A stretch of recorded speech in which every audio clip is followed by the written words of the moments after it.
"Let me show you how to shoot, sweetheart." That's what he said, with a cocky smirk and zero hesitation as he yanked the rifle from her hands like she didn't even deserve to touch it. The others around him laughed, some openly, some behind half-hearted coughs. But the tone was the same: disrespect, dismissal. Like she wasn't even there, just another name on a roster, just another girl in a man's world. She didn't say a word, just stepped back, quiet, composed, unreadable. But if they had looked closer, they might have seen what was hiding behind her eyes: calm and danger. Her name was Private First Class Eliza Rowan. And this was day 2 of the Joint Special Forces training camp, where elite recruits from all branches came to earn a shot at the hardest operations on the planet. She was the only woman in a class of 76. No one knew her background, no one cared. The whispers already started the moment she stepped off the truck. Must be here on some diversity push. Probably can't even fire straight. Bet she doesn't last a week. She didn't argue, didn't flinch, didn't even blink. She just trained, silently, relentlessly.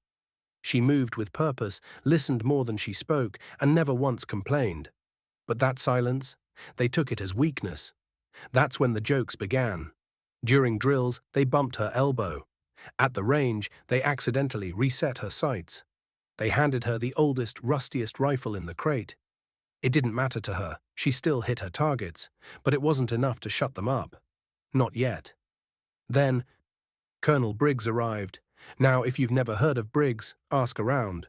Former SEAL Colonel, over 20 years of field operations, led missions that don't exist on paper.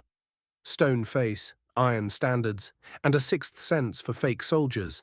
That day, he walked straight onto the firing range, unannounced, with a clipboard in one hand and a storm in his eyes. "I want a volunteer," he said. "Show me what you've learned." Hands shot up. Every guy in the class wanted to impress the colonel.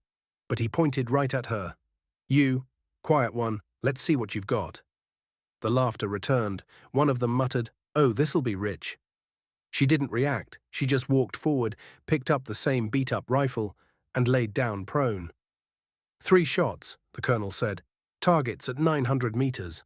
Crack, ping, second shot, ping, third, ping, 3 for 3. Dead center, mouths dropped." "Again," the colonel said. He pointed to a steel plate tucked into shade, wind slicing across the line, 1,200 meters, a shot most operators missed even on a good day. She didn't flinch. The range fell into dead silence. Briggs narrowed his eyes. "What's your background, Private?" She paused, then said calm and low, "Classified, sir." He stared for a second longer, then turned to the tech officer beside him. "Pull her record." What came next flipped the entire camp upside down. Because Private First Class Eliza Rowan wasn't just some new recruit. She was a sniper, a ghost, who had served 6 years under a false identity in Black Ops missions most people would never hear about. 43 confirmed kills. Joint Task Force operations in 3 different conflict zones.